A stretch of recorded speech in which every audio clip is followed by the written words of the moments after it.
What foundation have you built your life actually on? Are you trying to be a mom? Are you trying to be a businessman? Are you trying to be funny? Are you trying to be smart? All of this is about the foundations. And what happens is God, through this psalm, is gonna push on all those foundations. And he's gonna say, they're all wrong.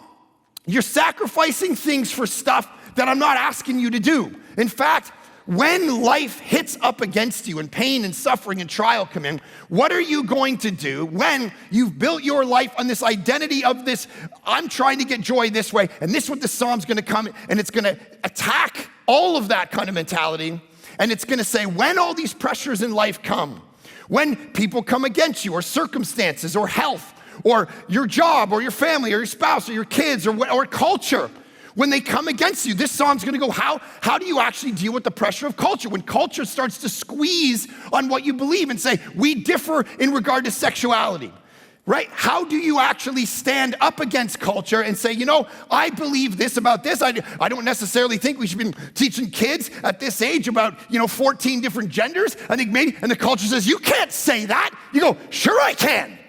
I can say that, but I gotta deal with the consequences of saying that. See, that's what Christians don't wanna do. They wanna believe all these countercultural things, but they don't wanna deal with the ramifications of believing them, so they stay quiet. But what happens when you disagree with something? What happens when culture thinks salvation is done through any God you want, any view you want, and you go, no, it's actually through Jesus Christ and Jesus Christ alone? What are you going to do? Are you gonna stand? Or are you gonna run? And here's what this psalm does. It comes in and says, when you're in the midst of that pressure, that trial, that squeeze, what are you going to do? And it's all connected to what your foundation is.